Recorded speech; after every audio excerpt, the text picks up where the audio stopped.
मैं यानी कि रोशन साहब स्वागत करता हूं एक बार फिर से आप सभी का रोशन साहब स्टडी पॉइंट पे।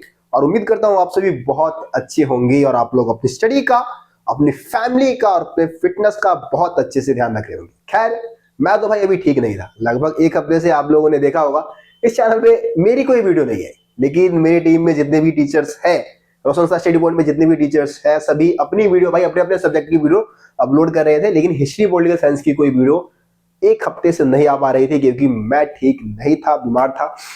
अभी भी मतलब ठीक नहीं हूं, लेकिन फिर भी भाई देखो एग्जाम बहुत ज्यादा नजदीक है और इस चैप्टर की डिमांड काफी ज्यादा थी। बहुत सारे बच्चे कमेंट कर रहे थे कि सर मिड टर्म के लिए आखिरी चैप्टर रह गया, जल्दी से आप कवर करवाइए। तो इसलिए आज मैं आप लोगों के लिए लेके आ गया हूं हमारे जो 12th क्लास पॉलिटिकल साइंस का चैप्टर नंबर 2 है, सेकंड बुक का, स्वतंत्र भारत में राजनीति वाली जो हमारी पुस्तक है उसका चैप्टर नंबर 2 है, जिसका नाम है एक दल के प्रभुत्व का दौर। ठीक है जी, इस चैप्टर को हम समझने वाले हैं। बहुत ही आसान कॉन्सेप्ट में आपको चीजें समझा दूंगा, बिल्कुल आसान सरल भाषा में समझाया जाएगा आपको। देखिए, आप लोग अगर रोशन साहब स्टडी पॉइंट से जुड़े हुए हैं, स्टार्टिंग से जुड़े हुए हैं, तो आपको पता है कि इस चैप्टर को मैंने एनिमेशन के माध्यम से समझा रखा है, बहुत ही सरल स्पष्ट भाषा में। तो एनिमेटेड वीडियो को भी देख लो। और डिजिटल बोर्ड की भाई खास बात ये है कि मैं आपको डिटेल में लेके जाके चीजें समझा रहा हूँ। तो डिजिटल बोर्ड की सीरीज देख रहे तो और अच्छी बात है भाई, चीजों को समझो, बहुत आसानी से समझो और ज्यादा डिटेल में, ज्यादा गहराई में जाके समझो। ठीक है जी, तो ये आप चीजें जरूर करें। आप हमारी एनिमेटेड वीडियो को देखना चाहते हैं तो एनिमेटेड वीडियो को देख ले, वरना ये डिजिटल बोर्ड सीरीज को फॉलो करें, किसी एक सीरीज को फॉलो कर लो। ठीक है, देखो, तो सबसे पहले आपको ये पता होना चाहिए कि ये जो चैप्टर है, देखो, हम जब आजाद हुए, भारत आजाद हुआ, तो आजादी के साथ ही हम देखते हैं कि हमें ना 3 मुख्य चुनौतियों का सामना करना पड़ता है ना। तो सबसे पहले मैं आपको एक बार दोबारा से रिकॉल करवाना चाहता हूं कि जब हम आजाद हुए,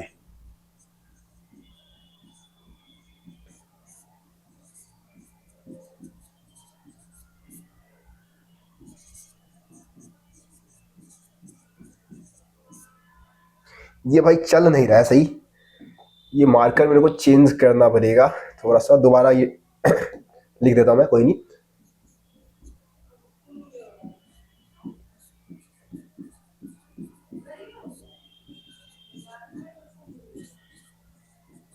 ठीक है, जब भारत आजाद हुआ तो आजादी के साथ ही स्वतंत्रता के समय, जब भारत स्वतंत्र हुआ उस समय हमें 3 प्रमुख चुनौतियों का सामना करना पड़ता है।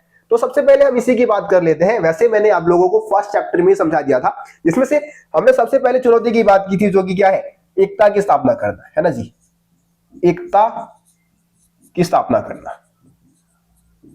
ठीक है, इसमें मैंने आपको बताया था कि जब भारत आजाद हुआ, आजादी के समय भारत विविधताओं से भरा हुआ था, बहुत ज्यादा विशाल का देश था। अलग अलग भाषा को फॉलो करने वाले, अलग अलग धर्म को फॉलो करने वाले लोग रहते थे। उस समय हमारा प्यारा भारत कितने रजवाड़ों में बटा हुआ था, 565 रजवाड़ों में बटा हुआ था। अब इन बहुत सारे रजवाड़े भारतीय संघ से अलग होना चाहते थे, उनको एकजुट करना बहुत मुश्किल भरा काम था। सरदार पटेल ने बहुत महत्वपूर्ण भूमिका निभाई। हैदराबाद के बारे में, सिक्किम के बारे में, है ना, जम्मू कश्मीर की समस्याएं अलग थी। तो इन सभी समस्याओं का समाधान किया गया और एकता की स्थापना की गई। लेकिन ये बहुत ही चुनौतीपूर्ण काम था मेरे बच्चों। देखो, अब दूसरी चुनौती की अगर हम बात करें तो दूसरा चुनौती क्या है, लोकतंत्र की स्थापना करना, लोकतंत्र की स्थापना। ठीक है, देखो, जो दूसरा चैप्टर है ना हमारा, एक दल के प्रभुत्व का दौर, वैसे चैप्टर का नाम है, लेकिन अगर लोकतंत्र की स्थापना की चुनौती, जैसे कि पहले चैप्टर का नामकरण क्या किया गया, राष्ट्र निर्माण की चुनौतियां, उसी तरीके से अगर दूसरे चैप्टर का नाम ये रख दिया जाता कि लोकतंत्र स्थापित करने की चुनौतियां, तो क्या चैप्टर का नाम गलत होता? नहीं होता, क्योंकि दूसरे चैप्टर में हम समझने ही वाले हैं कि लोकतंत्र की स्थापना में कौन कौन सी चुनौतियां आई। आपको पता है कि दुनिया का सबसे बड़ा लोकतांत्रिक देश आज इंडिया है ना। लेकिन जब पहला आम चुनाव करवाया गया था ना भाई, बहुत सारी समस्याओं का सामना हमें करना पड़ा था और वो बहुत ही मुश्किल टाइम था हमारे लिए। ठीक है, तो ये जो चैप्टर है पूरी तरीके से इसी चीज के बारे में, मतलब लोकतंत्र की स्थापना कैसे हुई, किस तरीके से कांग्रेस पार्टी का वर्चस्व रहा 3 आम चुनाव में, उसके बारे में वर्णन करता है। तो दूसरा चैप्टर जो हमारा है इसी के ऊपर आधारित रहने वाला है। आज के इस वीडियो में हम लोकतंत्र की स्थापना में जो भी चुनौतियां आई थी उसके बारे में हम जानेंगे। तीसरी चुनौती की अगर हम बात करें तो तीसरी चुनौती क्या थी, नियोजित विकास करने की, है ना जी, नियोजित विकास करना। ठीक है, ये थर्ड चुनौती थी। और इसके बारे में जो हमारा चैप्टर नंबर 3 है, चैप्टर नंबर 3 में आपको इसी समस्या के बारे में समझाया जाएगा कि जब भारत आजाद हुआ तो उस समय एक और समस्या ये थी कि विकास ऐसा होना चाहिए जिसका फायदा हमारे देश के सभी लोगों को मिले। ऐसा नहीं है कि कुछ लोग बहुत अमीर हो जाए और बाकी सारे लोग गरीब रह जाए, ये चीज नहीं होना चाहिए। विकास ऐसा हो जिसका फायदा सभी को मिले, सभी के बीच में समानता की स्थापना हो सके, उसके लिए नियोजित विकास जरूरी था। एक ऐसा विकास जो कि योजना के अनुसार हो। ठीक है, तो तीसरा जो चैप्टर है हमारा, थर्ड चैप्टर है, वो नियोजित विकास के बारे में ही रहने वाला है। नियोजित विकास की रणनीतियां, ये हमारे थर्ड चैप्टर का नाम है और उसमें हम इसी टॉपिक पे डिस्कस करेंगे। तो ये 3 चुनौतियों के बारे में 3 चैप्टर है हमारा। चैप्टर नंबर 1 में हमने एकता की स्थापना कैसे हुई उसके बारे में समझ लिया। चैप्टर 2 की बात आज हम करेंगे कि लोकतंत्र की स्थापना कैसे होगी। और तीसरे चैप्टर में हम नियोजित विकास की रणनीति, यानी कि नियोजित विकास को किस तरीके से स्थापित किया जाएगा, एक ऐसा विकास जिसका फायदा सभी लोगों को मिले, है ना, उसके बारे में हम तीसरे चैप्टर में समझेंगे। चलिए अब अपनी पीपीटी में चलते हैं और एक एक करके चीजों को हम समझना शुरू करते हैं। देखिए, सबसे पहले एक छोटा सा इंट्रोडक्शन दे रखा है इस चैप्टर के बारे में। देखो, बहुत सारे बच्चों ने कमेंट किया कि सर आपके पीपीटी में कुछ इंप्रूवमेंट की जरूरत है, कई जगह पे कई शब्द गलत लिखे होते थे, है ना। पर अब मैंने पीपीटी को और बेहतर तरीके से बनाने की कोशिश की है। आप लोगों ने जो भी कमियां बताई थी उन कमियों को दूर करने की मैंने कोशिश की है। तो अब अगर आप इस पीपीटी को देखेंगे तो इस पीपीटी में आपको बहुत कम गलतियां नजर आएगी। स्टार्टिंग की पीपीटी में थोड़ी बहुत थी भाई, क्योंकि पीपीटी से पहली बार पीपीटी बना रहे थे हम, पहली बार पीपीटी से पढ़ा रहे थे, तो उसमें थोड़ी सी दिक्कतें आ रही थी। अब नहीं आएगी वो समस्या। चलिए जी, स्टार्ट करते हैं फिर। देखो, तो आप सभी को पता है कि हमारा जो संविधान है, इंट्रोडक्शन में क्या बता रखा है, हमारा जो संविधान है वो 26 जनवरी 1950 को हो गया लागू। ठीक है जी, 26 जनवरी 1950 को हमारा संविधान लागू हुआ, है ना। और इस समय से पहले देश में क्या था, जब चुनाव नहीं हुआ था, है ना, सरकार की स्थापना नहीं हुई थी, तो उस समय अंतरिम सरकार जो है, अंतरिम सरकार हाँ, वहां भी चाहूंगा, तो जो अंतरिम सरकार है वो शासन चलाने लग रही थी। यानी कि मतलब हमारे देश के जो वरिष्ठ नेता लोग थे उन्होंने मिलकर एक सरकार बना लिया था जो कि देश की शासन व्यवस्था को चलाने लग रही थी। अब संविधान के अनुसार नई सरकार के लिए चुनाव करवाने जरूरी थे, तो अंतरिम सरकार बिना चुने हुए बनाई गई थी, चुनाव नहीं हुआ था इनका, है ना। तो ये जरूरी था कि अब लोकतंत्र की स्थापना करना है तो हमें चुनाव करवाना होगा भाई, चुनाव बहुत जरूरी था। और आगे देखते हैं क्या लिखा है, जनवरी 1950 में चुनाव आयोग का गठन किया गया। देखो, चुनाव आयोग ये याद रखना भाई, ये टाइम पीरियड याद रखना, जनवरी 1950 में चुनाव आयोग का गठन किया गया था। ठीक है, और चुनाव आयोग का मुख्य काम क्या होता है, चुनाव करवाना। भारत में जितने भी चुनाव होंगे, लोकसभा, राज्यसभा के और छोटे लेवल के भी जो चुनाव होते हैं, उन सबका काम, ये सारा काम किसको दिया गया, चुनाव आयोग के दिया गया है ना। सुकुमार सेन जो थे वो पहले चुनाव आयुक्त थे। सुकुमार सेन जो थे वो भारत के पहले चुनाव आयुक्त थे। ये नाम याद रखना, एमसीक्यू के लिए बहुत ज्यादा इंपॉर्टेंट है, एमसीक्यू के लिए बहुत ही ज्यादा इंपॉर्टेंट है। एमसीक्यू में क्वेश्चन पूछा जाता है। एक चीज आप लोग कमेंट में बताएंगे, आप चाहे तो गूगल पे जाकर सर्च कर सकते हैं कि इस समय हमारे देश के चुनाव आयुक्त तो कौन है। कई बार करंट अफेयर से भी क्वेश्चन आ जाते हैं, पॉलिटिकल साइंस में करंट में जो चुनाव आयुक्त है उनका नाम भी पूछा जा सकता है। तो कमेंट में बच्चे बताएंगे मेरे को कि इस समय हमारे देश के चुनाव आयुक्त कौन है। ठीक है जी, देखो यार, अरे यार यहाँ पे लिखा हुआ है, चलो कोई नहीं, बता देना भाई कमेंट में मेरे को। ठीक है, जिन बच्चों को ये पता है बता देना, मैं इस लाइन को नहीं पढ़ूंगा, इसको नाम को हम काट देते हैं। चलो ऐसा करते हैं ना, ताकि बच्चे जो भी ईमानदार हैं, जो जाके गूगल पे कर रहे हैं भाई, मेहनत कर रहे हैं, वो बता दे कमेंट में कम से कम, है ना। देखो क्या लिखा है कि भारतीय नेताओं की स्वतंत्रता आंदोलन के समय ही लोकतंत्र में गहरी प्रतिबद्धता थी, मतलब कि आस्था थी। कहने का मतलब ये कि जब स्वतंत्रता आंदोलन चल रहा था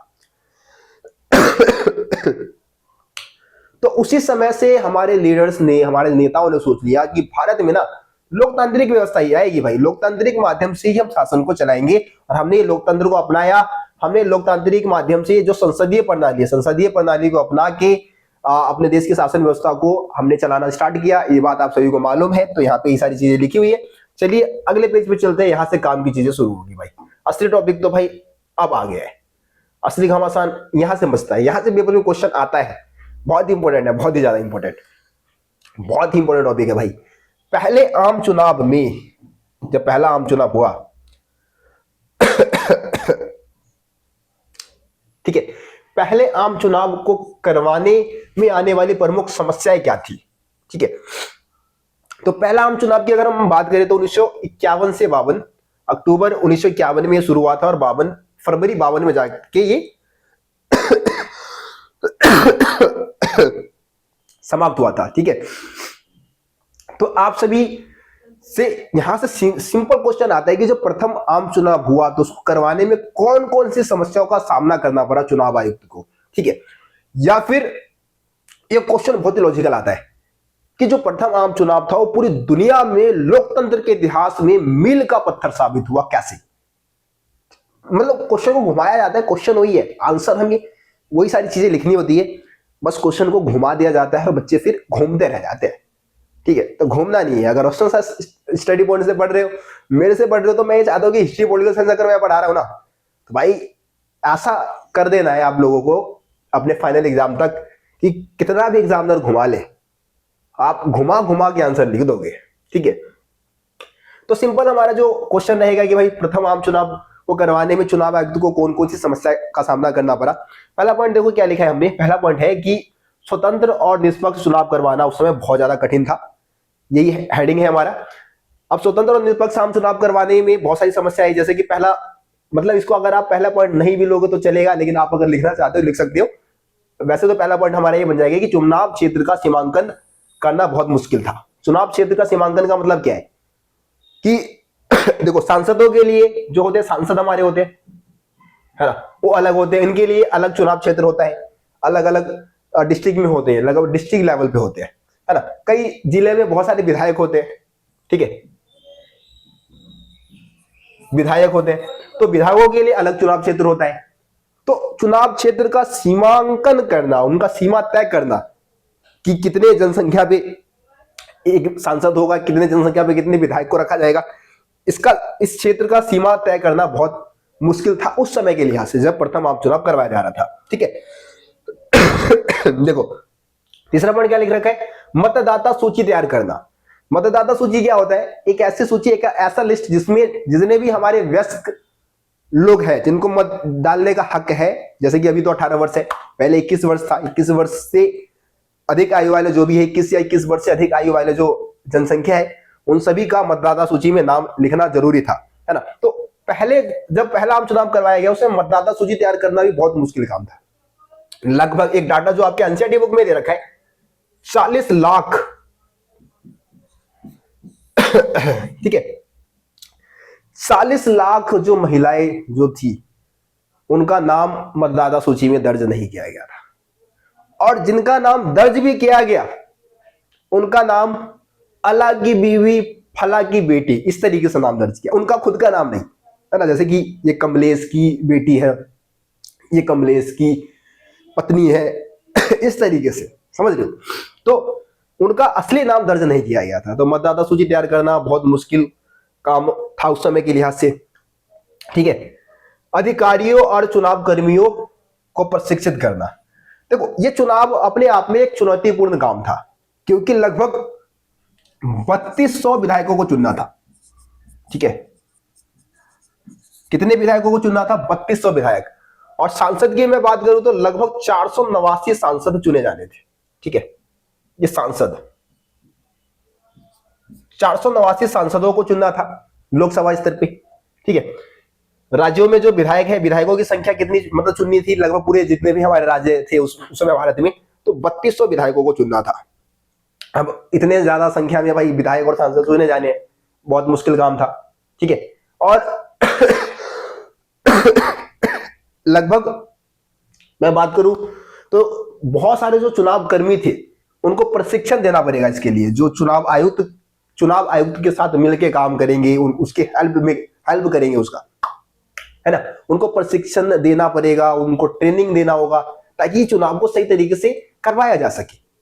तो इसमें बहुत ज्यादा पैसे खर्च होने वाला था। देखो आखिरी पॉइंट क्या है? कम साक्षरता, है ना। एक तो भाई पढ़े लिखे लोगों की संख्या भी बहुत कम थी, बहुत ज्यादा लोग अनपढ़ थे। ठीक है, लगभग ऐसा माना जाता है कि जितनी हमारी मतलब देश की जनसंख्या थी उसमें से 15% जो थे ना, 15% लोग ही मतलब पढ़े लिखे थे, सिर्फ 15%। आप समझ सकते हैं, बाकी सब अनपढ़ थे। तो मतलब ये एक तरीके से अनपढ़ों की कह सकते हो कि फौज है, जो कि इलेक्शन में कहीं ना कहीं मतलब चुनाव में वोट डालने जाने वाले थे। और इस लिहाज से भी चुनाव आयोग के लिए एक बहुत गंभीर समस्या होने वाली थी। अब देखो, एक मतलब हिंदुस्तानी संपादक ने लिखा और उसने कहा कि ये इतिहास का सबसे बड़ा जुआ है, सबसे बड़ा जुआ करार दे दिया। ठीक है। किसी व्यक्ति ने लिखा कि जो जवाहरलाल नेहरू है वो जीवित रहते ही ये देख लेंगे और पछताएंगे कि भारत में किस तरीके से जो सार्वभौमिक वयस्क मताधिकार की जो पहली जो चुनाव करवाए जा रहे हैं, सार्वभौमिक वयस्क मताधिकार के आधार पर जो चुनाव करवाया जा रहा है, वो किस तरीके से असफल हो जाएगा, उसको जवाहरलाल नेहरू देखेंगे और पछताएंगे। ठीक है। इस तरीके से ताने मारे जा रहे थे हमारे लीडर्स के ऊपर। लेकिन इतने सारी समस्याओं के बावजूद भी, इतनी सारी समस्या थी, इन समस्या के बावजूद भी भारत में प्रथम आम चुनाव करवाया जाता है। वैसे तो ये 1951 से 52 में हुआ, लेकिन इसको अक्सर 1952 का ही आम चुनाव कहा जाता है, क्योंकि देश के अधिकांश हिस्सों में जो वोट डाला गया था वो 1952 में ही डाला गया था, इसीलिए 1952 का ही आम चुनाव इसको हम कह देते हैं। ठीक है जी, याद रहेगा सबको। अब इस आम चुनाव को पूरी दुनिया में, पूरे विश्व में मील का पत्थर इसलिए ही कहा जाता है क्योंकि इतने ज्यादा समस्याओं के बावजूद भी, है ना, अनपढ़ लोग थे, गरीबी थी, पैसे नहीं थे, चुनाव जो कर्मचारी है उनको प्रशिक्षण देना है, मतदाता सूची तैयार करने में इतनी सारी समस्याएं, चुनाव क्षेत्र का सीमांकन करने में इतनी सारी समस्याएं, उसके बावजूद भी हमने एक सफल चुनाव करवाया, संपन्न करवाया, और इस तरीके से हमने पूरी दुनिया में मील का पत्थर साबित किया। लोकतंत्र के इतिहास में हमने एक मील का पत्थर साबित कर दिया कि हाँ भाई, गरीब देश में ही, ऐसा माना जाता था कि लोकतंत्र केवल जो पश्चिमी मुल्क है, जो अमीर देश है, वहां ही स्थापित हो सकता है, लेकिन हमने इस चीज को गलत साबित कर दिया और यह साबित कर दिया कि हाँ, एक गरीब देश में भी लोकतंत्र की स्थापना हो सकती है ना। तो इस तरीके से पूरी दुनिया में, पूरी दुनिया के इतिहास में, लोकतंत्र के इतिहास में मील का पत्थर हमने साबित किया। ठीक है जी, याद रहेगा सबको, चीजें समझ में आ गया। एक बार ले लो भाई स्क्रीनशॉट। ठीक है, इससे पहले वाले पेज का भी ले लो, क्योंकि भाई बच्चों की ये भी बहुत ज्यादा कंप्लेंट आए हैं कि आप पढ़ाते जाते हो और बोर्ड से चिपक जाते हो, थोड़ा साइड ही बैठ जाया करो। तो लो जी, लो स्क्रीनशॉट ले लो, दबा के आगे बढ़ जाते हैं। देखो, जब आम चुनाव हुआ, प्रथम आम चुनाव हुआ, और प्रथम आम चुनाव के बाद जो आखिर 3 आम चुनाव, पहला, दूसरा, तीसरा, है ना, तीनों ही आम चुनाव में कांग्रेस पार्टी का वर्चस्व रहा, कांग्रेस पार्टी का दबदबा रहा। ठीक है, तो यहां पे अब हम बात करने वाले हैं कि प्रथम 3 आम चुनाव जो लोकसभा के चुनाव हुए, है ना, इन तीनों ही आम चुनाव में कांग्रेस पार्टी का प्रभुत्व क्यों रहा। प्रभुत्व का मतलब क्या होता है? वर्चस्व, दबदबा। एक के बाद एक तीनों आम चुनाव में कांग्रेस पार्टी ने एक तरफा जीत हासिल किया, है ना। इसके पीछे बहुत सारे रीजन है, आसान से आसान पॉइंट है, लेकिन क्वेश्चन यहीं से आता है, तो भाई क्यों ना हम फ्री के नंबर जब बट रहे हैं तो क्यों ना उठा लें हम, है ना। फ्री की चीजें मिल रही है तो भाई दबा के खाओ, तो यही चीज है, फ्री के नंबर बट रहे हैं, ले लो। देखो, सबसे पहला कारण था कांग्रेस पार्टी के वर्चस्व का 3 आम चुनाव में, वो ये था कि इसको स्वतंत्रता संग्राम की विरासत मिली हुई थी, है ना। स्वतंत्रता संग्राम में महत्वपूर्ण भूमिका निभाई थी। अब देखो, जितने भी आंदोलन चले भारत की आजादी के लिए, चाहे वो शवन्य अवज्ञा आंदोलन हो जाए, है ना, या फिर असहयोग आंदोलन हो जाए, भारत छोड़ो आंदोलन हो जाए, ये सब किस पार्टी के तरफ से चलाए जा रहे थे, किस पार्टी के द्वारा चलाए जा रहे थे? कांग्रेस पार्टी के द्वारा चलाए जा रहे थे। तो जाहिर सी बात है कि कांग्रेस पार्टी को जब आजाद हो गया इंडिया, जब भारत आजाद हो गया, तो कांग्रेस पार्टी को इसका फायदा तो मिलेगा ही ना। लोगों के जहन में ये बात तो रहेगा ना कि भाई कांग्रेस पार्टी ने स्वतंत्रता संग्राम में महत्वपूर्ण भूमिका निभाई है, जिताएंगे भी हम उनको। तो एक मानसिकता तो लोगों की ये थी, और सही भी थी भाई। प्रसिद्ध नेता थे, है ना, प्रसिद्ध नेता जितने भी फेमस लीडर्स थे किस पार्टी से थे? जवाहरलाल नेहरू जो किस पार्टी को लीड कर रहे थे, किस पार्टी से थे? कांग्रेस पार्टी से थे, है ना।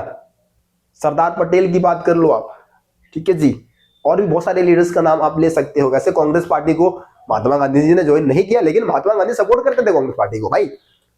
तो जितने भी प्रसिद्ध लीडर्स हुए सब कांग्रेस पार्टी के थे। जवाहरलाल नेहरू खुद जा रहे हैं कांग्रेस की को लीड कर रहे हैं, जा रहे हैं अलग अलग जगह पे जा रहे हैं, वहां पे कांग्रेस पार्टी की तारीफ कर रहे हैं। तो ये चीज बहुत ज्यादा फायदेमंद रहा कि प्रसिद्ध लीडर्स इसी पार्टी में थी। सबसे पुरानी पार्टी भाई देखो, कांग्रेस पार्टी की स्थापना कब हुई थी? 1885 में, ठीक है, 1885 में हुई थी। उस समय और कोई दूसरी पार्टी थी नहीं। जब चुनाव हुए प्रथम आम चुनाव, इस समय तक भी कोई विपक्षी पार्टी, मजबूत विपक्षी पार्टी इसके टक्कर में नहीं थी, है ना। तो सबसे पुरानी पार्टी होने का फायदा अभी इसको मिला। और स्टार्टिंग से ही जब से ये पार्टी बनी तब से भारत के समाज में एक अच्छी भूमिका निभाना शुरू कर दिया। स्वतंत्रता संग्राम में महत्वपूर्ण भूमिका निभाना इस पार्टी ने शुरू किया, तो इसका फायदा इसको मिला, है ना। देशव्यापी नेटवर्क, देशव्यापी नेटवर्क का मतलब यह कि और भी बहुत सारी विपक्षी पार्टियां इस समय के तीनों आम चुनाव के समय और भी विपक्षी पार्टियां थी, लेकिन जो विपक्षी पार्टियां थी ना भाई, वो सिर्फ किसी एक क्षेत्र तक ही सीमित रह गई। लेकिन कांग्रेस पार्टी का नेटवर्क जो फैला था पूरे भारत में फैला था, है ना। भारत का बच्चा बच्चा, बूढ़ा बूढ़ा, हर एक व्यक्ति कांग्रेस पार्टी के बारे में जानता था। तो जाहिर सी बात है कि जो दिखता है वही बिकता है। जिसके बारे में आप जानोगे उसी के बारे में तो बात करोगे ना। जिसके बारे में आप जानते नहीं हो उसके बारे में क्या बात करोगे, है ना। कोई खिलाड़ी है क्रिकेट टीम में आने वाला, इंडिया टीम के क्रिकेट टीम में, उसके बारे में कौन बात करेगा? नहीं। लेकिन जो दिख रहा है, जो अभी इंडिया टीम को जिता रहा है, उसके बारे में बात करोगे ना भाई तुम लोग। तो देशव्यापी नेटवर्क था, पूरे मतलब भारत में फैला हुआ था पार्टी है, तो इस वजह से लोग जानते थे इस पार्टी के बारे में ज्यादा। अगला पॉइंट क्या है? सबको समेट कर तथा मेल जोल के साथ चलना। देखो कांग्रेस पार्टी की एक और खासियत ये थी कि कांग्रेस पार्टी में ना सभी को समेट कर चलने की आदत थी। सभी विचारधाराओं के लोगों को इसमें जगह मिल गया था, है ना।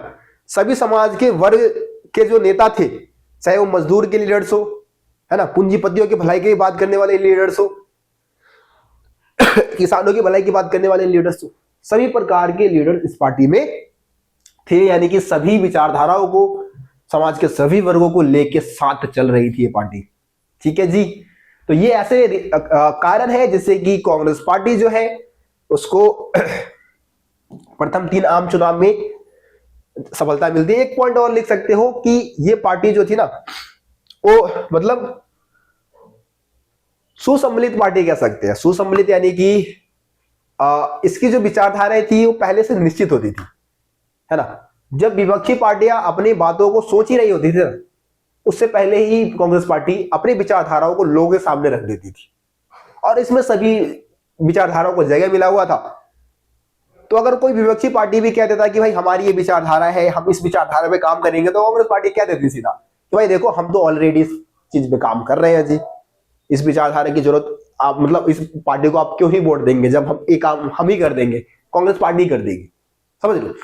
तो ये पॉइंट भी आप एक लिख सकते हो अलग से, बाकी इतने पॉइंट काफी है ना। चलो आगे बढ़ जाते हैं। देखो केरल में कम्युनिस्टों की जीत। अब यहां पे हम कम्युनिस्ट पार्टी की बात करने वाले। वो तो हमने आम चुनाव की बात की थी, यानी कि लोकसभा प्रथम 3 लोकसभा मतलब 3 जो लोकसभा के चुनाव हुए उसमें कांग्रेस पार्टी का वर्चस्व रहा। लेकिन विधानसभा के जो चुनाव हुए ना, तो 1957 में ही कांग्रेस पार्टी का विधानसभा का जो चुनाव हुआ केरल में, केरल विधानसभा का जो चुनाव हुआ उसमें कांग्रेस पार्टी को हार का सामना करना पड़ा केरल में, ठीक है। 1957 की बात कर रहे हैं। तो 1957 के मार्च महीने में विधानसभा के चुनाव होते हैं, हुआ यहाँ पे, है ना। कम्युनिस्ट पार्टी को केरल के विधानसभा के लिए सबसे ज्यादा सीटें मिली थी। कम्युनिस्ट पार्टी को 126 में से 60 सीटें मिल गई, और 5 जो स्वतंत्र उम्मीदवार थे, ठीक है, उनको उनका समर्थन भी मिल गया, ठीक है। तो यानी कि बहुमत मिल गया इसको। जो 5 जो स्वतंत्र उम्मीदवार जो थे उन्होंने भी इसी को सपोर्ट किया, ठीक है, कम्युनिस्ट पार्टी को सपोर्ट किया, और इस वजह से इनकी सरकार बनी है। राज्यपाल ने कम्युनिस्ट विधायक दल के नेता जो EMS नमुंद्रीपाद, ठीक है जी, ये नाम याद रखना नमुंद्रीपाद का, इनको क्या किया, मुख्यमंत्री बनने के लिए यानी कि सरकार बनाने का न्योता दिया। जाहिर सी बात है क्योंकि इनको बहुमत मिल चुका था। भारतीय कम्युनिस्ट पार्टी सत्ता में इस वादे के साथ आई कि वह कुछ क्रांतिकारी तथा प्रगतिशील नीतियों के साथ काम करने वाली है ना। कुछ क्रांतिकारी और प्रगतिशील जो नीतियां है उसको लेके आएगी ये पार्टी। 1959 में, यानी कि 2 साल बाद यही क्या होता है कि जो कांग्रेस सरकार है संविधान के अनुच्छेद 356 के अंतर्गत केरल की कम्युनिस्ट सरकार को बर्खास्त कर देती है और वहां पे आपातकाल 356 के तहत क्या होता है, आपातकाल लगाया जाता है ना। तो यहाँ की जो सरकार है उसको बर्खास्त करके 356 अनुच्छेद के तहत वहां पे आपातकाल की घोषणा कर देती है। तो इसका भी भाई बहुत ज्यादा विरोध वैसे होता है क्योंकि केंद्र में कांग्रेस पार्टी है, उनका दबदबा था पार्टी का, कांग्रेस पार्टी का, इस वजह से ऐसा किया गया था। ठीक है जी, चलिए, तो ये कांग्रेस पार्टी जो केरल में हार गई थी उसके बारे में था। स्क्रीनशॉट ले लो, चीजों को पढ़ लेना बस। देखो अगला टॉपिक आता है कांग्रेस की प्रभुत्व की प्रकृति।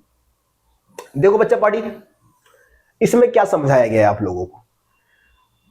इसमें समझाया गया है कि भारत में भी कांग्रेस पार्टी का दबदबा रहा 3 आम चुनाव में, है ना, कई सालों तक। और दूसरी पार्टियां जो है, मतलब दूसरे देश में भी और पार्टियां जो है, उनका भी देश की राजनीति में महत्वपूर्ण भूमिका रहा, है ना। लेकिन कांग्रेस की प्रभुत्व की प्रकृति में क्या अंतर है? जब कांग्रेस ने भारत में जो दबदबा कायम किया और दूसरे देशों में जो दूसरी पार्टियों ने अपना दबदबा कायम किया, उसमें क्या अंतर है, इसी चीज के बारे में इसको समझाया गया है। तो एक बार रीड कर देता हूं, समझ में आ जाएगा। देखो क्या लिखा है कि चीन, क्यूबा, सीरिया के संविधान में सिर्फ एक ही पार्टी को देश के शासन की अनुमति दी गई है। देखो चाइना में, क्यूबा में और सीरिया में संविधान में लिख दिया गया है कि एक ही पार्टी जो है वही चुनाव लड़ेगी। तो जाहिर सी बात है, जब एक ही पार्टी है तो जीतेगी भी तो एक ही पार्टी ना भाई।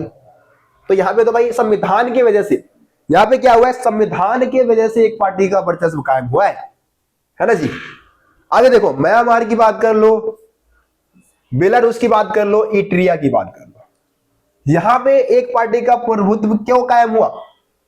कानून और सैन्य उपाय के चलते, है ना, सेना के दखल अंदाजी की वजह से यहां पे एक पार्टी का वर्चस्व कायम हुआ। अब से कुछ साल पहले मैक्सिको, दक्षिण कोरिया और ताइवान में भी एक पार्टी का प्रभुत्व रहा है, मतलब ये देश भी एक पार्टी के प्रभुत्व वाले रहे। लेकिन भारत में जो एक पार्टी का प्रभुत्व रहा और इन देशों में जो एक पार्टी का प्रभुत्व रहा है, उन दोनों में काफी अंतर है। भारत में एक पार्टी का वर्चस्व रहा लेकिन लोकतांत्रिक स्थिति में रहा।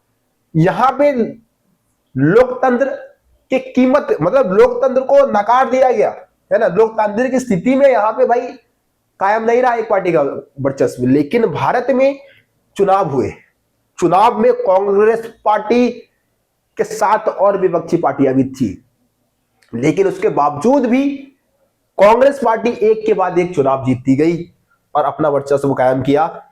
और यही हालत दक्षिण अफ्रीका में जो अफ्रीकी नेशनल कांग्रेस थी ना, उसके साथ भी यही हुआ। वहां भी अफ्रीकन नेशनल पार्टी है, उसका भी दबदबा कायम हुआ कई सालों तक चुनाव में। और सेम हालत भारत में कांग्रेस पार्टी की रही। ये दोनों ही देशों में एक पार्टी का वर्चस्व जो है वो लोकतांत्रिक स्थिति में कायम हुआ। लेकिन ऊपर के देशों का नाम मैंने बताया, वहां पे लोकतांत्रिक स्थिति में नहीं हुआ, बल्कि लोकतंत्र के कीमत पर एक पार्टी का शासन कायम किया गया। ठीक है, रहेगा याद सबको रहेगा याद, कोई दिक्कत नहीं, स्क्रीनशॉट ले लो। देखो अगला टॉपिक आ चुका है कांग्रेस पार्टी एक सामाजिक और विचारधारात्मक गठबंधन के रूप में। तो आपको क्या लगता है इसमें हम लोग क्या समझने वाले हैं? इस टॉपिक में क्या समझने को मिलेगा कि कांग्रेस पार्टी किस तरीके से एक सामाजिक गठबंधन और एक विचारधारात्मक गठबंधन के तौर पे काम करता है। सामाजिक गठबंधन के तौर पे काम करता है तो समाज के सभी वर्गों को साथ में लेके चल रहा है पार्टी स्टार्टिंग से ही, है ना। जो ये सामाजिक गठबंधन के रूप में आप देखेंगे तो कांग्रेस पार्टी में समाज के सभी वर्गों को महत्व दिया गया था, चाहे वो उद्योगपति हो, किसान हो, शहरी बासिंदे हो या फिर गांव के निवासी हो, मजदूर हो, मालिक हो, मध्यम वर्ग का हो, निम्न वर्ग का हो, उच्च वर्ग का हो, सभी को इसमें महत्व दिया गया था, जगह दी गई थी इस पार्टी को। इसलिए कांग्रेस पार्टी एक सामाजिक गठबंधन के तौर पे उभर के सामने आता है ना। अब इधर क्या दे रखा है भाई, विचारधारात्मक गठबंधन के तौर पे कैसे हम कह सकते हैं। तो कांग्रेस पार्टी में सभी विचारधाराओं को फॉलो करने वाले लोग मौजूद थे, उनको जगह दी हुई थी कांग्रेस पार्टी ने। चाहे आप गर्मपंथी की बात कर दो, गर्मपंथी यानी कि सीधा मारकाट की बात करते हैं भाई, लड़के, मतलब कुछ भी ले रहा है लड़के लो भाई, ठीक है, वो गर्मपंथी हो गए। नरमपंथी यानी कि शांतिवादी, शांति प्रिय, वो भी थे। दक्षिणपंथी, दक्षिणपंथी यानी कि जो मुक्त अर्थव्यवस्था की बात करते हैं, अर्थव्यवस्था में सरकार का कम से कम दखल अंदाजी हो, उसकी बात करते हैं। वामपंथी जो कि गरीबों की भलाई की बात करते हैं। मध्यम वर्गीय विचारधारा को, मतलब ये सारे विचारधारा को फॉलो करने वाले लोग थे, रेडिकल भी थे। गर्मपंथी, नरमपंथी, दक्षिणपंथी, वामपंथी, जितनी भी विचारधारा राजनीतिक विज्ञान की होती, सभी को फॉलो करने वाले लोग इसमें मौजूद थे। तो इस तरीके से कांग्रेस पार्टी एक विचारधारात्मक गठबंधन के तौर पे भी उभर के सामने आता है। ठीक है जी, आया समझ में सबको? चलो आगे बढ़ जाते हैं। गुट में तालमेल और सहनशीलता। देखो कांग्रेस पार्टी की खासियत क्या थी कि इसमें, इस पार्टी के अंदर तालमेल और सहनशीलता थी, है ना। मतलब कि अगर कोई भी विपक्षी पार्टी का लीडर कुछ नया सोच के आता, कुछ नई विचारधारा लेके आता, तो उसको कांग्रेस पार्टी में जगह मिल सकता था, है ना। तो वो कांग्रेस पार्टी की तरफ अट्रैक्ट हो सकता था। देखो एक बार मैं रीड कर देता हूं गुट में किस तरीके से कांग्रेस पार्टी में अलग अलग विचारधारा को फॉलो करने वाले लोग थे, अलग अलग वर्ग से लोग आए थे, उनमें किस तरीके से तालमेल और सहनशीलता स्थापित की गई, उसके बारे में हम यहाँ पे समझते हैं। देखो क्या लिखा है, कांग्रेस के गठबंधनीय स्वरूप कांग्रेस के गठबंधनीय स्वरूप ने उसे एक असाधारण ताकत दे दी थी। यानी कि जो सभी वर्ग, सभी समूह को साथ लेके चलने की जो प्रवृत्ति थी, उसने इसको ताकतवर गठबंधन के तौर पे बदल दिया था। जो भी आए गठबंधन में उसको शामिल कर लिया जाता था। जो भी विचारधारा को फॉलो करने वाले लोग थे, उनको कांग्रेस पार्टी में क्या मिल जाता था, जगह मिल जाता था। ये नहीं कि भाई तू नरमपंथी है तो तेरे को हम आने नहीं देंगे कांग्रेस पार्टी में, या तू गर्मपंथी है चल निकल यहां से, ऐसा कुछ नहीं, समझ लो। इसलिए कांग्रेस को हर मसले पर संतुलन बनाकर चलना होता था। 16 समझौते के रास्ते पर चलना और सर्वसमावेशी होना गठबंधन की विशेषता थी। अगर मान लो कि अलग अलग विचारधारा को फॉलो करने वाले लोग हैं, तो अब जरूरी ये हो जाता है कि भाई ऐसे तरीके से काम लिया जाए कि ज्यादा लड़ाई झगड़े ना हो पार्टी के अंदर, समझ लो।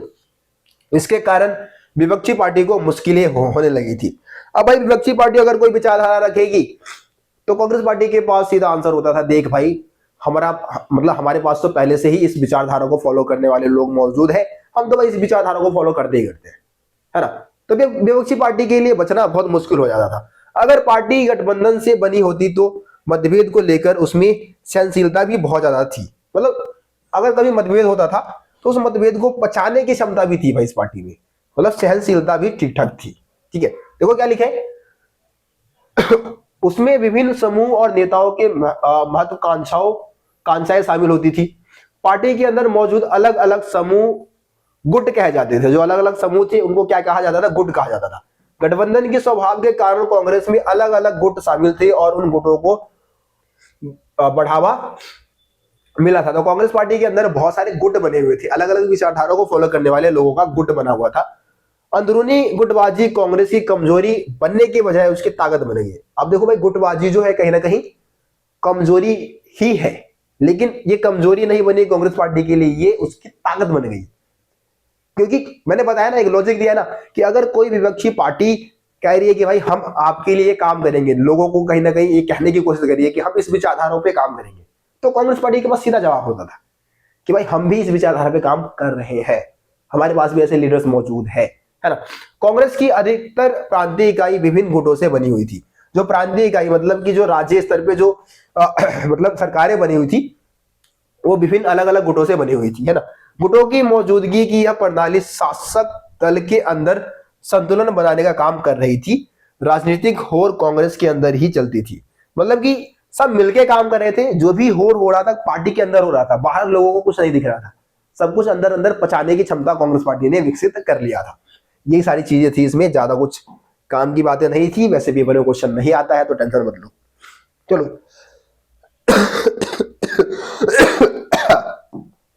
अब बात करते हैं विपक्षी पार्टियों का उद्भव।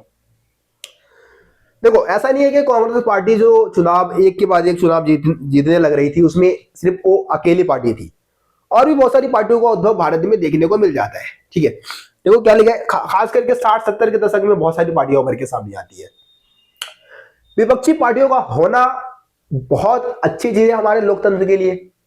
ठीक है, अब मोदी जी ने बोला कि आप भारतवासियों, भाइयों बहनों, आप मेरे को ना 400 प्लस करवा दो, 400 प्लस दिलवा दो भाई, लोकसभा में सीटें 400 प्लस दिलवा दो, आप जैसा कहोगे मैं वैसा ही करूंगा। मतलब बहुत सारे लालच वालच दिए, भाषण भाषण बहुत दिए, लेकिन क्या हुआ, नहीं हो पाया।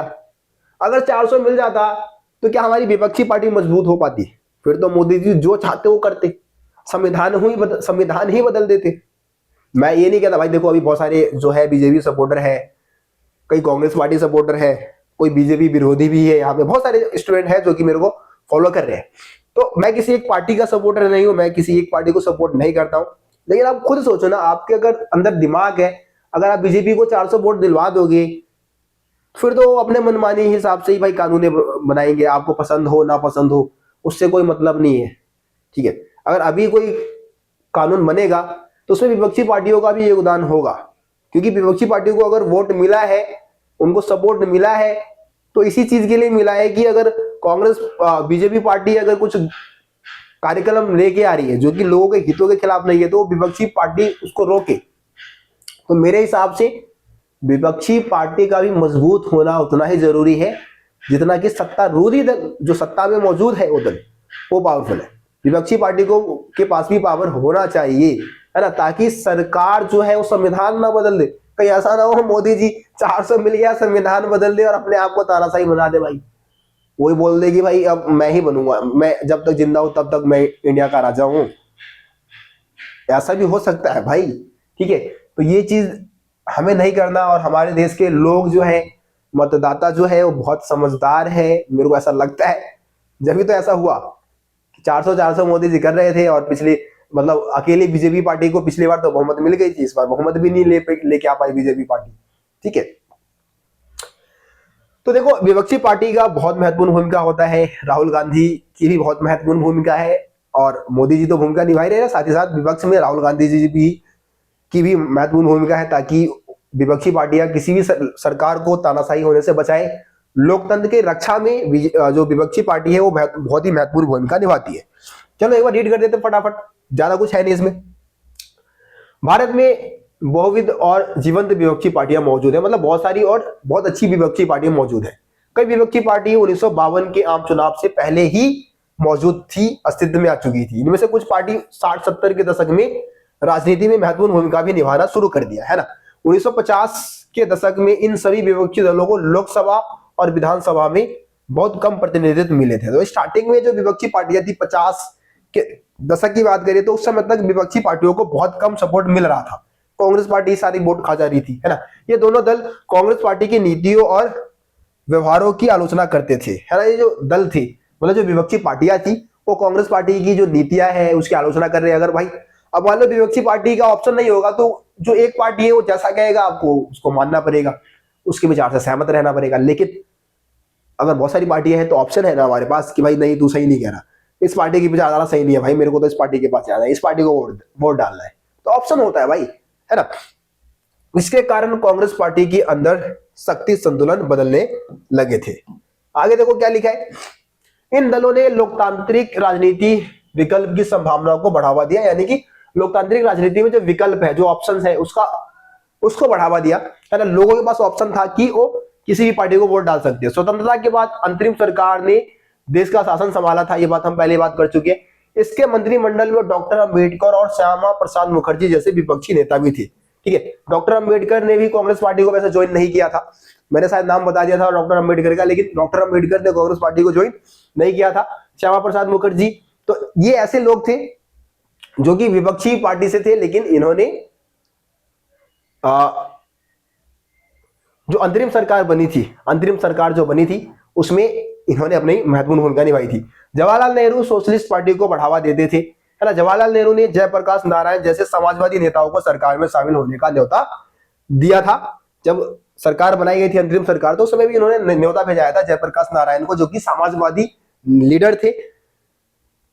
भारत में लोकतांत्रिक राजनीति का पहला दौर एकदम अनूठा था। जो पहले जो आम चुनाव वगैरह हुए थे उसका जो समय था वो थोड़ा सा अनूठा माना जाता है। अनूठा मतलब कि, अनूठा मतलब समझते हो ना, अनूठा का मतलब क्या होता है, इसके जैसा कोई ना हो, अनूठा, है ना। राष्ट्रीय आंदोलन के चरित्र के कारण कांग्रेस की तरफ विभिन्न समूह, वर्ग, हितों के लोगों का आकर्षण था, है ना जी। क्योंकि ये तो बात हम पहले ही बात कर चुके हैं, वैसे ज्यादा कुछ है नहीं बताने के लिए यहाँ पे, ठीक है। इसको एक बार रीड कर लेना आप लोग। विपक्षी पार्टियों के बारे में मैंने जो भी बताना था समझा दिया है यहाँ पे। अभी इस पेज पे आपको कोई खास पॉइंट देखने को मिलेगा नहीं, है ना। इसको एक बार रीड कर लेना, बस 3 पॉइंट नीचे दे रखा है, और बाकी हमारा जो मेन टॉपिक है यहाँ से शुरू होता है। यहाँ से भाई चीजें आता है, आपके पेपर में पूछा जाएगा यहाँ से, है ना, प्रमुख विपक्षी दलों के बारे में। तो यहाँ से 4-5 पार्टियों के बारे में दे रखा है, लेकिन आपके एग्जाम में, हाँ 4 पार्टियों के बारे में दे रखा है आपके एग्जाम में। 2 पार्टी जो है बहुत ज्यादा इंपॉर्टेंट है, संस्थापक और विचारधारा। ये चीजें पूछ ली जाती है, स्थापना कब हुई और उसकी विचारधारा, है ना। चलो एक बार समझ लो इसको जरा ध्यान से। सबसे पहले समाजवादी दल यानी कि सोशलिस्ट पार्टी की हम बात कर रहे हैं। तो 1964 में कांग्रेस से एक गुट अलग होता है ना। जो युवा नेता थे, कहीं ना कहीं जो कांग्रेस पार्टी के जो युवा जो नेता थे, उन्होंने ही सोशलिस्ट पार्टी को कहीं ना कहीं नींव डाल दी थी। नींव डालने का काम जो है युवा नेताओं ने किया था कांग्रेस पार्टी के अंदर के जो समाजवादी विचारधारा को मानते थे, सोशलिस्ट विचारधारा को जो मानते थे। और 1948 में ये कांग्रेस से अलग हो जाते हैं और एक अलग पार्टी बना देते हैं, समाजवादी दल। तो 1948 में वास्तव में इस पार्टी का जो गठन हुआ 1948 में हुआ, कांग्रेस पार्टी से अलग हो गई, पार्टी अलग बन गई, है ना। प्रमुख लीडर्स की बात करें तो जयप्रकाश नारायण जो है, अशोक मेहता है ना, एस.एम. जोश जो है, राम मनोहर जोशी लोहिया है, जोशी नाम दे रहे हैं, राम मनोहर लोहिया होंगे, है ना, राम मनोहर लोहिया है। तो ये सब समाजवादी, राम मनोहर लोहिया भी समाजवादी नेता थे, बहुत फेमस लीडर हुए हमारे। ये सारे जो लीडर्स हैं वो किस पार्टी से थे? समाजवादी दल से थे। इनके प्रमुख अगर हम विचारधारा की बात करें तो लोकतंत्र और समाजवाद को बढ़ावा देते हैं, है ना। लोकतांत्रिक समाजवाद को बढ़ावा देने वाले हैं, यानी कि समाजवाद को तो अपनाना ही अपनाना है। समाजवाद में क्या होता है? गरीबों की भलाई की बात की जाती है, सामाजिक कल्याण की बात की जाती है, लेकिन लोकतांत्रिक तरीके से। ये लोकतंत्र को भी सपोर्ट करते हैं और समाजवाद को भी सपोर्ट करते हैं, ठीक है। अभी कम्युनिस्ट पार्टी आएगा तो कम्युनिस्ट पार्टी में अलग है। कम्युनिस्ट पार्टी लोकतंत्र को सपोर्ट नहीं करता है, लेकिन गरीबों की भलाई की बात करता है वो, ठीक है। चलो देखो आगे कम्युनिस्ट पार्टी ऑफ इंडिया की हम बात कर लेते हैं, ठीक है। तो इसकी भी अगर हम स्थापना की बात करें, सेम कहानी है लगभग 1935 में कांग्रेस से एक समूह जो है वो अलग होता है, कम्युनिस्ट पार्टी, कम्युनिस्ट विचारधारा को मानने वाले जो है वो। और 1941 में इस पार्टी को बिल्कुल पूरी तरीके से कांग्रेस पार्टी से अलग करके एक नई पार्टी बना दी जाती है ना, कम्युनिस्ट पार्टी ऑफ इंडिया, ठीक है। और 1964 में इसका विभाजन भी हो जाता है। विभाजन जो है सीपीआईएम, है ना, एक सीपीआई और एक सीपीआईएम हो जाता है, ठीक है। सीपीआई, सीपीआई का मतलब क्या है? Communist party of India. तो सीपीआईएम लगा दो एक एम, एम यानी कि जो मार्क्सवाद को फॉलो करते हैं। 1964 में अलग हुए थे भारत चाइना युद्ध के बाद, है ना। जब भारत चाइना युद्ध हुआ था 1962 में युद्ध हुआ था, उसके बाद ये अलग हो गए। कुछ लोग कुछ अलग विचारधाराओं को फॉलो करने वाले, जो मार्क्सवादी विचारधारा को फॉलो करने वाले थे, जो चाइना के आई थिंक सपोर्ट में थे, वो सीपीएम हो गए, यानी कि कम्युनिस्ट पार्टी मार्क्सवादी हो गए। और जो सोवियत संघ को सपोर्ट कर रहे थे, है ना, सोवियत संघ को सपोर्ट करने वाले सीपीआई ही रहे, सीपीआई विचारधारा मतलब सीपीआई पार्टी में ही बने रहे। तो इस तरीके से सीपीआई जो है वो 2 भागों में बढ़ जाता है, सीपीआई और सीपीआईएम। 1964 में विभाजन होता है, ठीक है। इसके अगर हम प्रमुख लीडर्स की बात करें तो ए.के. गोपालन है, पीसी जोशी है, अजय घोष है, अजय घोष, ठीक है। तो ये लीडर्स के नाम है, लीडर्स के नाम भी याद रखना। विचारधारा की बात करें तो उत्पादन के साधनों पर सरकार का नियंत्रण होना चाहिए, मजदूरों के हितों की बात करते हैं, यानी कि जो मजदूर है उनके भलाई की बात करते हैं। और ये कहते हैं कि उत्पादन के साधनों पे पूरी तरीके से नियंत्रण किसका होना चाहिए? सरकार का, ठीक है जी। रहेगा सबको याद? आगे आ जाओ। ये 2 पार्टी बहुत ज्यादा इंपॉर्टेंट है, यहां से पेपर में क्वेश्चन आता है, ठीक है। भारतीय जनसंघ और स्वतंत्र पार्टी, भाई यहां से पेपर में क्वेश्चन आता ही आता है। एमसीक्यू में दिख जाएगा या फिर 2 मार्क्स में आपको क्वेश्चन यहां से देखने को मिलेगा ही मिलेगा, ठीक है जी। तो चलो एक बार फटाफट इसको देख लेते हैं, उसके बाद चैप्टर को हम कंप्लीट करते हैं। भारतीय जनसंघ स्थापना कब हुआ? 1951 में, सीधा सिंपल सा डेट है। उधर वाले में भाई कंफ्यूज हो जाओगे, इधर कोई कंफ्यूजन नहीं है। 1951 में हुआ। प्रमुख लीडर्स श्यामा प्रसाद मुखर्जी, संस्थापक के तौर पे किसको देखा जाता है जी? श्यामा प्रसाद मुखर्जी इस पार्टी के संस्थापक थे, ठीक है। संस्थापक कौन थे? श्यामा प्रसाद मुखर्जी। बार बार नाम इसलिए ले रहा हूं, एमसीक्यू में पूछा जाता है। बालराज मधोकर, दीनदयाल उपाध्याय, ये प्रमुख लीडर हो गए इस पार्टी के। विचारधारा देखो, एक देश एक संस्कृति एक राष्ट्र की विचारधारा को महत्व देते हैं, ठीक है। यानी कि बीजेपी पार्टी जो है कहीं ना कहीं इसी पार्टी से निकली है, भारतीय जनसंघ से निकली है हमारी बीजेपी पार्टी, ठीक है जी। भारतीय संस्कृति और भारतीय परंपराओं को मजबूत बनाने पर जोर देते हैं, है ना। भारतीय संस्कृति भारतीय परंपराओं को मजबूत बनाने पर जोर देते हैं। ये चाहते हैं कि मतलब ये चाहते थे कि जो इंडिया पाकिस्तान है उसको एक करके हिंदुस्तान दोबारा बना दिया जाए, एक अखंड भारत की कहीं स्थापना हो। हिंदी भाषा को राष्ट्रभाषा बनाना चाहते थे। ये पॉइंट आप लिख सकते हो इसमें, ठीक है। यहाँ पे वैसे 2 ही दे रखा है, मैंने 2 और बता दिया, 4 होंगे टोटल, 4 पॉइंट लिख सकते हो, ठीक है। आगे आ जाओ, स्वतंत्र पार्टी। ये दोनों बहुत इंपॉर्टेंट है भाई, ये दोनों ही पार्टियों की विचारधारा और संस्थापक का नाम याद रखना। 1959 में इस पार्टी की स्थापना हुई थी। संस्थापक कौन थे? सी राजगोपालाचारी, सी राजगोपालाचारी, ठीक है। स्वतंत्र भारत के पहले गवर्नर जनरल भी थे हमारे, ठीक है। तो ये भी याद रख देना, भारतीय गवर्नर जनरल, है ना। के एम मुंशी, मीनू मसानी, मीनू मसानी और के एम मुंशी, ये 2 और लीडर्स के नाम बता दिए। स्वतंत्र पार्टी से समझ में आता है इस पार्टी की विचारधारा की ये स्वतंत्र अर्थव्यवस्था की बात करती है, मतलब अर्थव्यवस्था में सरकार का हस्तक्षेप कम से कम हो, ठीक है। देखो क्या लिखा है, मुक्त अर्थव्यवस्था की बात करते हैं। जो बाजार अर्थव्यवस्था होती है ना, बाजार अर्थव्यवस्था भी इकोनॉमिक्स में बाजार अर्थव्यवस्था कहा जाता है। बाजार अर्थव्यवस्था को फॉलो करते हैं, मतलब बढ़ावा देते हैं। सरकार का कम से कम हस्तक्षेप हो किसमें? अर्थव्यवस्था में, इसको बढ़ावा देना चाहते हैं, ठीक है। तो ये इस पार्टी की कुछ विचारधाराएं थी। उम्मीद करता हूं आप लोगों को समझ में आ गया होगा, ठीक है जी। तो इस तरीके से हमारा ये चैप्टर जो है खत्म होता है।